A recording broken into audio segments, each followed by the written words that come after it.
Por fin, ya está aquí. Muchos en estos meses atrás me habéis preguntado que cómo he aprendido inglés, que qué he hecho, me habéis pedido que haga un vídeo al respecto y la verdad que hasta ahora pues no he tenido, pues no me había apetecido hacer el vídeo, la verdad. Pero ahora sí, ha llegado el momento y qué mejor para iniciar este canal de YouTube que desvelándolo, ¿no? Tampoco es que sea un secreto universal, vamos a ver. Me hace muchísima ilusión hacer este vídeo y compartirlo con vosotros. Entonces, bueno, pues vamos a ello. Sería muy fácil ir al grano y decir cómo aprendí inglés, pero para eso hay que ponernos en situación, hay que saber un poco quién es Cristian Gamero. Cristian Gamero es un chico normal, siempre ha tenido muchos sueños y muchas ilusiones, pero también ha tenido muchos traumas, sobre todo por la infancia. Supongo que como todo el mundo arrastra algún tipo de trauma. A mí particularmente siempre me ha tocado ser el que agrada a los demás, siempre me ha tocado ser el rarito que no encaja en ningún sitio, la persona que no ha sabido qué es lo que quería hacer con su vida, con su futuro. Siempre me ha tocado decir adiós desde el andén y no desde el tren. He pasado muchas depresiones intermitentes, sobre todo relacionadas con mi futuro y la indecisión de no saber a qué dedicarme por vocación, de no poder descubrir a una temprana edad pues mi don, mi destino, mi pasión, este tipo de cosas. Es decir, llegar a hacer algo por mí mismo, porque a mí me llena y no por lo que la sociedad o mi entorno esperaban de mí. Al final he tenido muchos trabajos que nada tenían que ver conmigo, ni con mis intereses, ni gustos, solo por economía y no me han llenado ninguno, me ha llenado. En el colegio, como en demás lugares, nunca fui buen estudiante para nada. De hecho, en 2010 tuve que iniciar mis estudios básicos desde cero. No creía ni creo en el sistema educativo, odiaba con fuerza las matemáticas, odiaba todavía con más fuerzas. ¿Cuál? Yes, lo habéis adivinado, el inglés. Nunca me gustó, siempre tuve muchos prejuicios contra el inglés, pero tenía que estudiar, no me quedaba otra. Así que empecé a estudiar desde cero y bueno, no pasó mucho tiempo, la verdad, hasta que algo resonara dentro de mí con el inglés y fue de repente que un día dije, vaya, me gusta. Qué tontería, ¿verdad?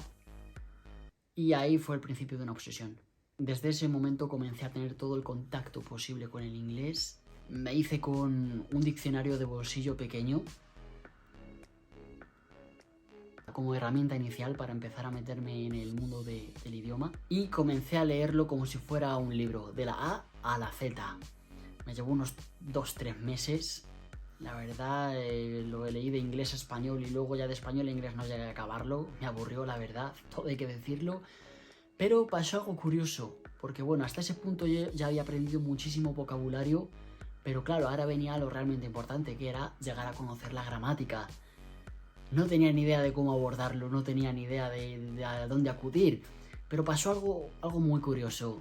Mi madre ya por aquel entonces sabía que estaba bastante metido en el inglés, que me gustaba demasiado, y un día llegó a mi habitación y me dijo, Cristian, he visto que hay un curso de inglés que viene con el periódico. Bueno, yo no tenía ni idea, no le di mucha importancia, tampoco tenía ni un euro por aquel entonces, por lo que fue ella quien me lo compró semana tras semana, fascículo por fascículo, y tengo que decir que ese curso cambió mi vida. No porque el curso fuera lo mejor o porque fuera especial, sino porque de alguna manera yo sabía que ese era mi camino. Al final da igual lo bueno que sea un curso, lo bueno que sea un profesor, depende de la persona y del trabajo personal que ésta haga para poder adquirir el idioma. Al final, más que motivación, es disciplina, porque la motivación no vale para nada. Imagínate que estás motivado durante 3 meses y luego la motivación se va. ¿Ya dejas de practicar esa cosa que tanto te gustaba? No, ahí entra en juego la disciplina. Entonces este curso a mí me hizo mucho bien, lo mejor que podía, porque todos los días pasaba horas con el contacto con inglés. No solo con el curso, ya con todo prácticamente. Con libros, traduciendo música, viendo películas y reviendo películas y series en versión original con subtítulos en inglés, sobre todo pelis y series que ya conocía, haciendo deberes de clase, incluso le hacía los trabajos de inglés a muchos compañeros porque sí, porque me apetecía, me lo tomaba como como práctica personal. Y llegaba al día siguiente con los deberes al compañero, te he hecho lo del trabajo, y se quedaba todo el mundo, claro, no le gustaba a nadie en inglés. Para todos era como una montaña inescalable. Y yo se lo llevaba hecho, pero a mí me venía muy bien para repasar una y otra vez las estructuras básicas, que al final es lo que importa en un idioma. Mientras tanto yo continuaba con mi vida normal, con mis estudios, mis exámenes, todo este tipo de cosas, pero yo no quitaba el ojo del inglés. Al final era mi premio diario. Entonces ya al final me saqué los estudios básicos en tiempo récord. Por mi edad ya solo accedía a la modalidad de nocturno, también en el bachillerato, que ahí, bueno, por ser nocturno eran 3 años, pero mientras tanto yo seguía con el inglés. No pasé ni un día sin estudiarlo, bueno, pasé 2 semanas sin tocarlo por depresión, por alguna ruptura amorosa, pero luego continué sin parar.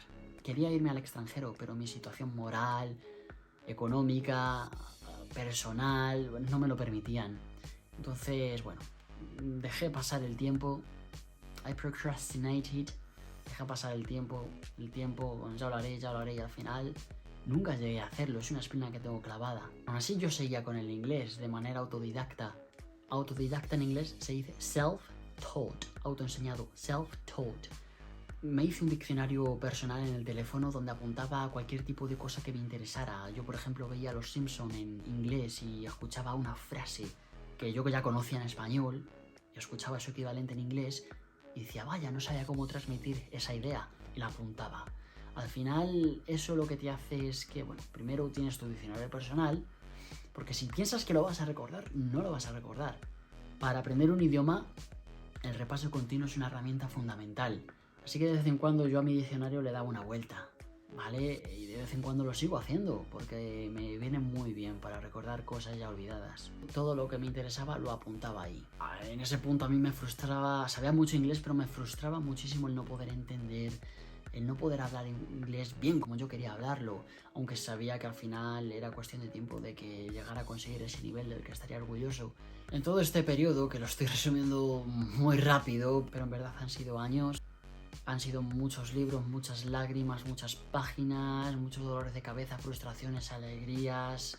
En este tiempo acabé el bachillerato, me metí en la universidad a distancia para hacer un grado de filología inglesa, pero no me gustó para nada, así que en ese mismo año lo dejé. Y en lugar de dedicarme a estudiar en la universidad libros y exámenes de inglés, pero que nada tienen que ver con el idioma inglés, solo con su trasfondo cultural, histórico, cosas que en verdad no me solían interesar mucho, como su literatura, y más literatura antigua, pues lo dejé y decidí centrarme pues en el inglés, es decir, en el idioma, comprenderlo pues como un árbol que se ramifica en ramas, más ramas y más ramas, de fuera a dentro, inside out.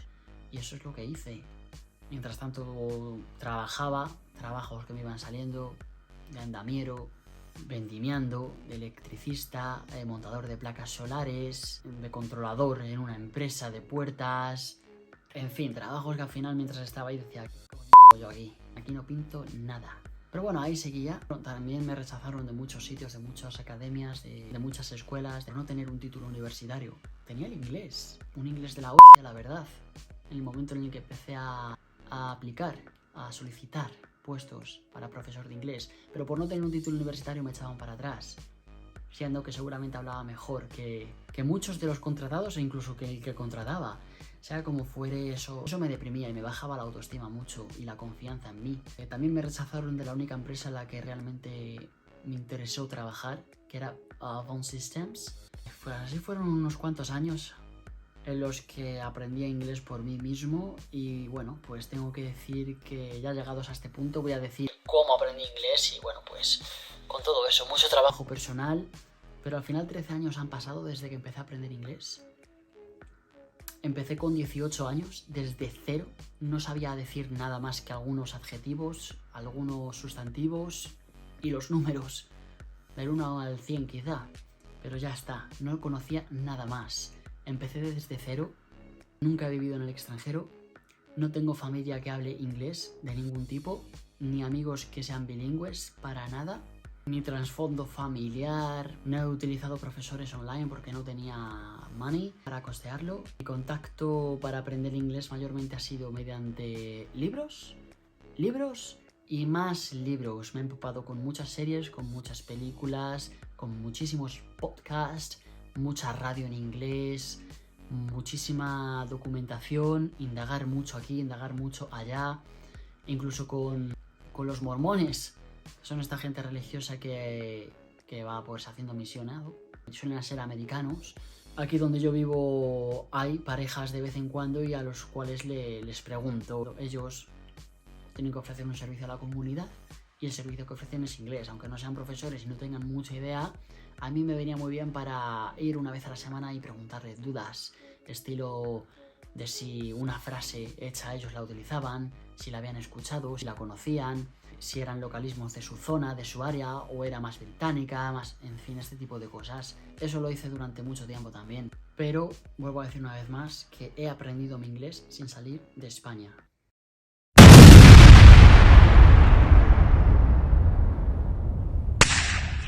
De ahí viene mi nombre, Never Abroad English, que significa, pues así, una traducción acercada, inglés sin viajar al extranjero.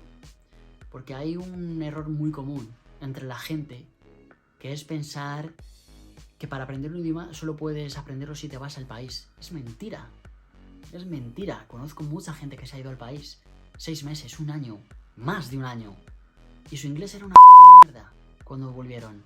Su inglés, si bien en algunos casos más o menos era aceptable, realmente para el tiempo que se había estado ahí dejaba muchísimo que desear. ¿Por qué? No haces el esfuerzo cuando vas a ese país, acabas juntándote con españoles, con hispanos o con no nativos directamente, y eso al final repercute en el rendimiento de tu aprendizaje.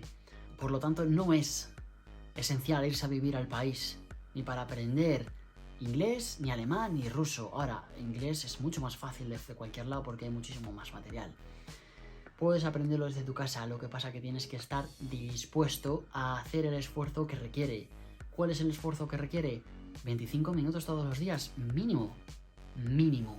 Conviene más hacer eso, 25 minutos todos los días, que darse un atracón de 3 horas una vez al mes, porque eso no va a servir de nada. Por ejemplo, para que os hagáis una idea, por mis ojos han pasado más de 500 libros en inglés de todo tipo. Más de 10.000 horas con contacto con el idioma. Contacto leyendo, reading. Contacto escuchando, listening. Escribiendo, writing. Hablando, speaking. Pero ¿qué pasa si no tengo a nadie con quien hablar, Cristian? ¿Cómo lo hago entonces? Pues ese es el problema que tuve yo. Yo no tenía a nadie con quien comunicarme en inglés, pero tenía mis libros. Sé que suena muy isolated, muy aislado, pero leyendo libros en voz alta al final es hablar, aunque lo estés hablando con la pared o contigo mismo. Pero viene muy bien para conseguir esa mecánica, ¿vale? De esos sonidos que no existen en español, para que la lengua se adecue poco a poco. Luego, cuando ya tenía el inglés muy sentado, tenía un nivel de la hostia. Estaba incluso apuntándome en una escuela de idiomas para hacer el C2 de inglés, el nivel más alto que hay. No tenía confianza en mí por esta cosa del speakerism. El speakerism es un prejuicio extendido entre españoles e incluso nativos de inglés, en el que, claro, una persona piensa que por no ser nativo no puedes enseñar ese idioma. Piensan que, por ejemplo, yo, como no soy nativo de inglés, ¿qué hago yo intentando enseñar inglés? Eso es el speakerism, ¿no? Se devalúa, se desprecia la figura del profesor por no ser nativo. Pero realmente yo digo, ¿qué ha hecho un nativo de inglés para aprender inglés? No ha hecho nada más que simplemente absorberlo desde que nació. ¿Qué ha hecho un no nativo para aprender inglés? ¿Qué he hecho yo? Yo soy nativo en español y aprendí inglés desde los 18 años. ¿Qué es lo que he hecho? Me he metido muchísimos libros, muchísimas reglas gramaticales, muchísimas excepciones, muchísimo conocimiento, horas, energía, dinero, de una manera antinatural que el cerebro ya no percibe como natural. Por lo que, ¿qué diferencia hay entre un nativo y un no nativo? Seguramente el no nativo puede incluso tener más tablas que los nativos. Pero una persona necesita a alguien que sienta pasión por el idioma y que lo conozca, que tenga bases fuertes del idioma y muchos trucos para poder enseñar. Si te estás iniciando en el inglés, te da igual quien te enseñe mientras sepa cómo motivarte y cómo enseñarte. Hasta un nivel B2 alto C1. Cuando una persona tiene realmente un C1 de inglés, ahí es cuando necesita la figura de un nativo. Necesita la figura de una persona que no solo sabe su idioma, sino que lo siente. Siente su idioma adentro. Tiene naturalidad, espontaneidad. Le puedes preguntar en inglés cómo se dice tal cosa y te lo puede transmitir. También lo puede hacer un no nativo, pero quizás es más difícil en ese sentido. Esa es la diferencia. Entonces, volviendo al tema, como no tenía mucha confianza por este tipo de asuntos, al final decidí hacer otra cosa con mi vida y me metí a un grado superior de prótesis dental. Sí, tampoco tenía nada que ver conmigo, pero por lo que fuera, en esa época estaba motivado con eso. Entonces, durante los 2 años que duró el ciclo, justo antes de la pandemia y entre la pandemia, yo descuidé muchísimo mi inglés. No le prestaba tanta atención y noté una caída drástica en él. Aún así tengo que decir que en ese transcurso fue cuando me saqué el C2, pero no tenía tantísimo contacto como solía tener y noté una caída, un descenso. Después de prótesis dental encontré el último trabajo en el que he trabajado, que fue en una bodega, y estuve 1 año y medio. Y ya después de ahí me despidieron por diferentes causas, pero ahí decidí que algo tenía que cambiar en mi vida y es eso, que no voy a volver a trabajar en otra cosa que no me llene. A mí me encanta el inglés, siento pasión, lo siento en mis venas, siento el idioma, como si hubiera sido nativo en algún momento. Y es a lo que me quiero dedicar. Yo soy profesor, me encanta enseñar y soy profesor de inglés porque me encanta el inglés. Entonces por eso decidí abrirme los canales que abrí y por eso decidí empezar a dar clases particulares online. Entonces, para resumir, ¿cómo he aprendido inglés? Yo no he salido al extranjero, no he vivido nunca. Solo he hecho 2 viajes a Londres y fueron de 5 días cada uno. No tengo familia inglesa o americana, ni amigos o parientes que lo hablen el inglés. Nada de nada. Yo he aprendido inglés de manera autodidacta, conmigo mismo, con un trabajo titánico día tras día, semana tras semana, año tras año. Muchísimos libros, muchísimos podcasts, audios, radio, películas, series, muchísimo material, muchísima documentación, muchísimo indagar aquí, indagar allá, por qué esto, por qué no lo otro. Incluso con, ya los últimos años, con nativos de América que son misioneros, ¿vale? Los mormones, que tienen que ofrecer un servicio a la comunidad y el servicio que ofrecen son clases de inglés. Aunque no sean profesores y no tengan mucha idea, y como no solía ir nadie, siempre estaba yo solo, pues iba a preguntarles mis dudas, ¿por qué esto? ¿Por qué no esto? Esta frase hecha la conocéis, la usáis, la habéis escuchado, es de vuestra zona de América, es de otro estado, es más británica y este tipo de cosas. Entonces es así como lo he hecho, no hay ningún secreto. El secreto es una disciplina titánica durante más de 10 años para poder conseguirlo. Y todo me ha llegado, el acento, la fluidez, la naturalidad, la espontaneidad con la que a veces hablo, la elocuencia. Todo me ha llegado pues, a raíz de la pasión y de la práctica diaria. Y bueno, tengo que decir que igual que hay días elocuentes, hay días no elocuentes. En español hay días que tampoco sé ni cómo hablar, ni cómo expresarme, y soy español nativo. Pero bueno, eso es lo que hay. El idioma hay que abrazarlo como viene, cada persona tiene un nativo dentro y tienes que quitar y romper moldes y barreras para sacarle a ese nativo. Es así. Próximamente haré otro vídeo contando cómo abordar el aprendizaje, qué hacer, qué no hacer y este tipo de cosas. Pero por el momento espero que os haya gustado este vídeo y bueno, nos veremos muy pronto por aquí. Id a echar un vistazo a mis otras redes, Never Abroad English, TikTok y Instagram. Y un saludo, pequeños bilingües. Muchísimas gracias a todos. Bye bye.